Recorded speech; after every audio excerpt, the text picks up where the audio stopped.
Hello everyone, this is Shadoko here once again, making another video. First time in quite a while. I say that quite a lot since I do have long gaps when making videos. I do have to admit that. But anyways, yeah, I felt compelled to make this video, as you can see with the title. To put it quite frankly, this entire year, at least for many people, would be considered a disaster in ways. At least for me personally, not really. But that's neither here or there. We'll get to that when that's a subject matter to talk about. But for right now, we're discussing the AP exams of 2020 and what the quite disaster it is. Honestly, like maybe that's a little too harsh. I will admit, but you know what? After looking at the information, and this was just something I was just like casually browsing through out of curiosity, and I just found how like wow, how they're being handled this year. But anyways, all right, provide a little context about myself. So currently, I'm a college student. I'm doing my first year. I guess technically, I already ended my first year, and yeah, so the whole AP thing is long and gone for me. It's just I've done it for my junior and senior year back in high school. And overall, I want to like breeze through it. Overall, it was a alright experience. AP, I feel is a great opportunity for many students, but it's not a perfect system. I will say that. I believe many will agree with me with that. And you know, and so I guess come about the present day. Right now we're in the middle of this pandemic with the virus and everything, and yeah, so literally, it was out of curiosity. I want to say this past Friday or so, I was just like, I wonder how AP testing is going on. So I went, I searched out, AP testing, and then, oh shoot, I stumbled upon a tiny train wreck. Again, I'm not trying to, be like too harsh. It's just, I guess to put it blankly. So for those who don't know, the AP testing usually, you spend the entire school year usually on the subjects. I don't know. For example, I took AP English language composition. Whatever it was called, AP English. They just put it like that. I was taking AP English on 1 year, and you spend the whole entire year, both semesters, basically concentrated on that. Well, a few other subjects, but yeah. So let's say come May, excuse me. And so yeah, come about mid-May, which is actually we're still in AP testing season currently. So come May, you will take the AP test, which is basically taking all your knowledge you accumulated throughout the year, and you just take the test. And the test is very rigorous. It's just going off the AP language one. It's like multiple choice section, which is 50% of it, and then there's the essay section, which consists of 3 essays you have to do within a certain amount of time frame. I forgot the time itself.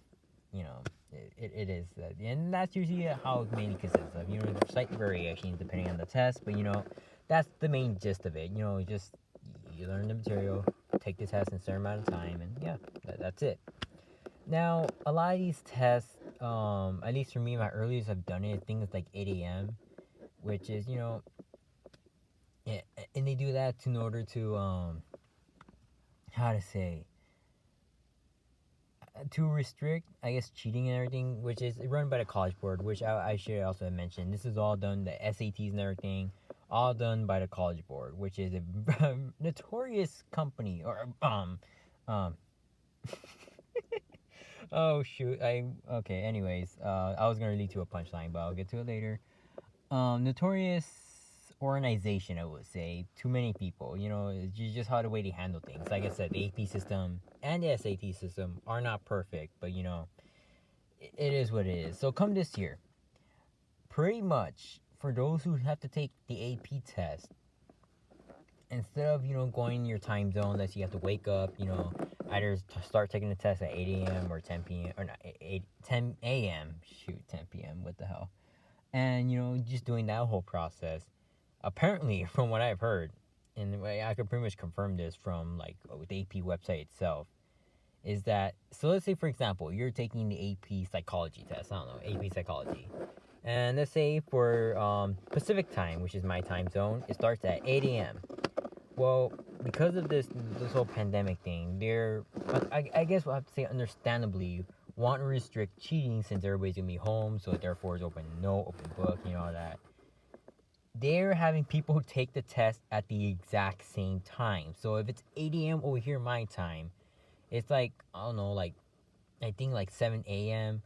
Like Hawaiian time, and therefore certain people will have to take their test at 12, 1, 2, 3, 4 in the morning. And I think that's as far as I've heard, or like at 4 in the morning.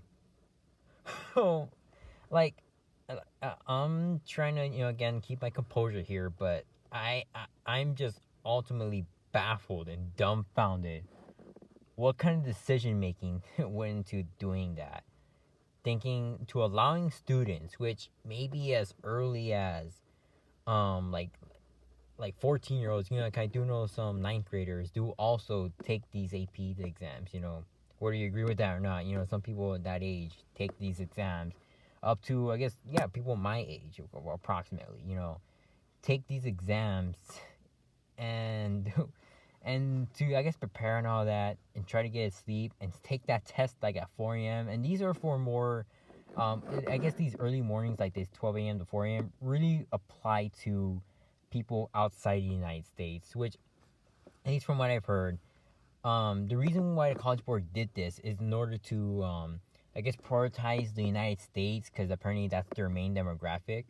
Now, okay, I'm going to be fair here.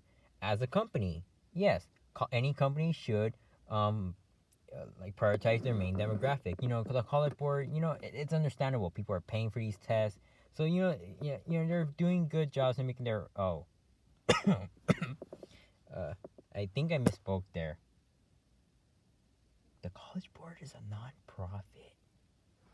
I don't know. I just want to get that out there. But yeah, so when I saw that, so I'm just trying to convey, really, the other. I'm just trying to find a word here to describe this. I'm just like, wow. That is, oh man. But yeah, pretty much they prioritize the people in the United States, which, they make that for what you will. And, for those, like, on the other side, I guess more like European countries or who knows where, they're just like stuck, like literally at midnight taking their tests. And to me, that's so goddamn it. And this is another thing. Apparently, when it comes to online testing, the process was not perfect, to say the least. Because at least there's just some stories I've heard. Some people were not able to submit their tests. And so let's see, I don't know, biology, finish up your question, all that, try to submit your thing. You can't submit it because the thing, it just doesn't want to work. And then some people were just not able to submit anything, therefore, well, I'm assuming they're probably going to get a 0 or a 1. And shoot, goddamn, that's, I don't know, that's just, another thing, I guess, another little story I heard. Apparently, I forget which specific test this was for, but some students, they weren't able to get into the page because quite literally the College Board messed up on the link with a backslash. I believe, they forgot to include a backslash, and that ruined the entire link, and therefore, like, it was just no use getting onto it. Which is, like, again, like, I believe College Board, when I searched it up, was like at least $1 billion in, like, it's $1 billion nonprofit. I try to make jokes that, they're a company and stuff. Yeah. But yeah, that is just, oh my god. And okay, I will give the more benefit because I'm trying to be fair here. I really am. I'm not trying to make this a hate train or anything. Despite what I said. As of today, May 18th, 2020. College Board apparently gave an update to some students, basically saying for this week's test, from May 18th to the end of this week, because it's the last testing week, they're allowed an alternate submission with your emails. Pretty much like after you finish the test, you submit, I guess, the question or the answers to via email, and then that's another way to do it. Which is good to know they're at least listening, because I did hear a wide range of backlash from many people across the world, honestly, and I'm actually really glad for that. Really, for all those guys, for all you guys, for like putting your voice out there against College Board, like being serious here. it all made an impact. It really did. And and things aren't fixed because some of the people who submitted or took their test already are not able to submit anything now. So that's long and gone. So I guess on behalf of just a former AP student, what's it called? You guys, like, I wish you the best. Honestly, I wish you the best, and hoping whatever scores you get, hopefully you guys get some kind of retakes. I'm hoping for that, because I know firsthand, all the time, effort, dedication, energy, everything we all put into these tests, and just for all that to get thrown out simply for a dumb mistake, for I guess not thinking straight with these like processes, like how this whole thing was gonna go down, and ultimately for an event that really none of us had control over. You know, it's just just things happen in life, and really that was the biggest catalyst to all that. And to me, that's just the worst thing ever. That is just, man. But yeah, so I just want to get that out there, get my thoughts out there, give a little, tell college board that they're very, very naughty right now for screwing up this badly. Honestly, that is horrendous, absolutely horrendous. The way he's messed up, the way he ultimately, yes, screwed over millions of students, and again, I really try to be fair, given the circumstances of things, and given how not everybody's situation is the same, across the country, because the AP test is something that's global. So given all that, I can imagine that was an easy thing to do. I will give them the benefit of the doubt there, but still, given the things that have happened, with the submission issues and the URL links, and just all of that, that's just wow. Again, I feel deeply sorry for everyone who had to go through all that, and that's just see. But I guess leave a final message, because I don't want to make this video too long, so around the 12-minute 30-second range. I guess I'll leave this message for everybody who I guess stuck to this and to the end of the video, and just who are still taking the test. I just wish you the best of luck. I hope you make the best out of the situation, given everything. I hope you do well in the AP test. I really do. I wish you to, just, I guess, study, whatever you can left to, shoot, I'm losing my words here. And just, ultimately do your best. And, everybody, I see people, like, joking around, like, oh, everybody's gonna cheat and everything, like, no, please. Like, this is the only thing I'm asking for you guys, really. And mostly for yourselves. And, despite everything, and, despite whatever temptations may be out there, please do not cheat. You study for this test.